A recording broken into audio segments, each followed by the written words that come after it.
Well, yeah, that's what we're focusing on these days, the economy. How to get us out of this, quote, doldrums that we are in at the moment. But those measures that has just been announced, how far-reaching do you think it will be? They are temporary measures. And some of them are quite diversionary. And the people in government have not addressed the root of the crisis, which is the dollarization of the economy.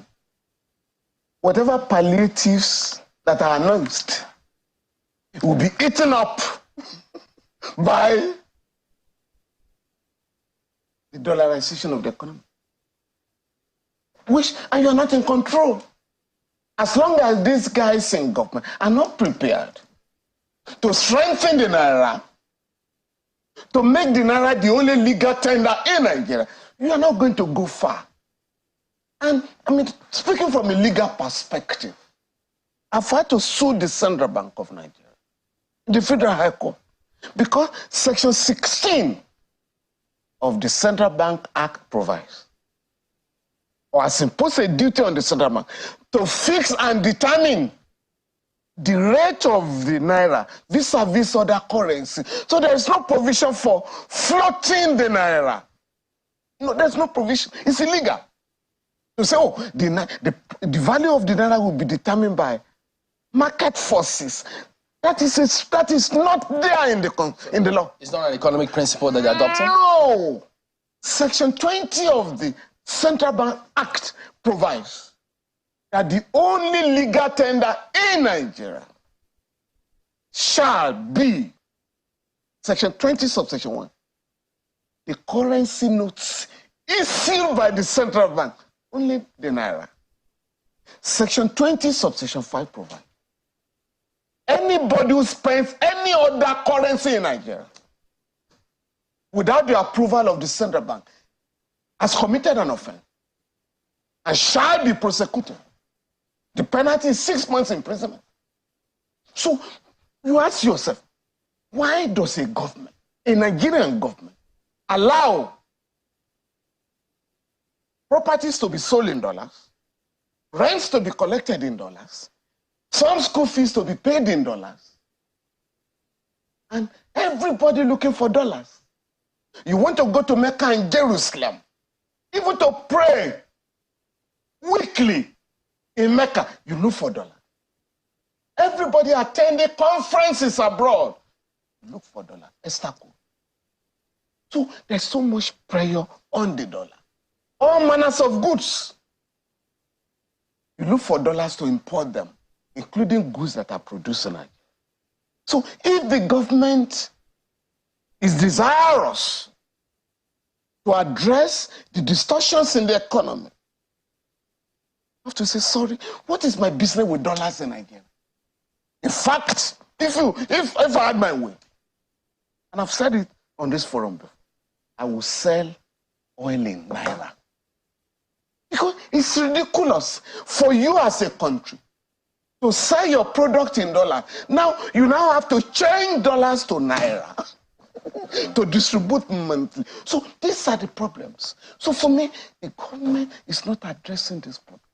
But when you say that no one shall have the powers to do so except authorized by the CBN.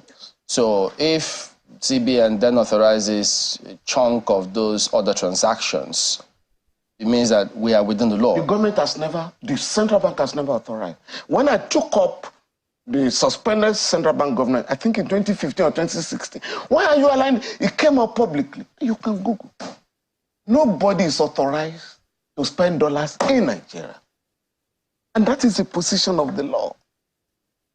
But what is going on now? How can you pay school fees in dollars? How widespread is this practice? I mean, people will say that maybe that is happening at a level that is beyond the average Nigerian. How widespread is this practice, you think? Very widespread. The ordinary people are victims of the distortion of the economy. I was in Benin Republic last week with my lawyers. We had an annual retreat. And we spent naira in Cotonou. Yes. we spend naira and safer. We didn't spend a cent or a dollar. Yes, but we know that. I mean, that's Benin Republic. The same thing going on in Niger. Yeah. So the countries that neighbor Nigeria, we know that in those countries the naira is still accepted because of the level of trade that they do with Nigeria. And I know that when we had this naira scarcity issue, it was one of the problems, one of the things that was highlighted. People talking about how you know, we do not know how much naira we really have in circulation when you look at the fact that, you know, other countries are also trading in our own currency, and would like, that's one of the points that was given for it. But in terms of, you know, when you say the dollarization of the economy, isn't that happening at a level that is beyond the average Nigerian? And isn't this as an effect of the fact that we're not really producing much and we rely heavily on importation? No. You know what these guys say? I mean, the central bank says, we want to float the naira. And the implication is that floating a currency is anchored on supply and demand. We do not supply dollars because the only product that really earns dollar is oil. And the bulk of it now, a lot of oil is stolen. So the government will have to try. How do we stop stealing of oil? Nigeria is the only oil-producing country. We are big-time thieves. Big-time thieves. Steal oil. 2, why should we allow any transaction in Nigeria, right, to be, you know, valued in dollars in your country? And I'm saying, under the law, the legal tender in Nigeria are the currency notes issued by the central bank, and there's no amendment to that law. So I'm not talking politics. I'm talking law. So, and I've challenged the central bank. Yeah, but isn't this one of the cause and effect of globalization? No. Some people argue that that's what these guys who are talking of globalization are controlling their own economy every day. They ask you here, oh, trade liberalization, allow everything to come in. But China and US, United States of America, are fighting every day over what should come to our country and what should not be allowed. Oh, here, IMF and World Bank, they are pressing the government. Oh, you are looking for the value of the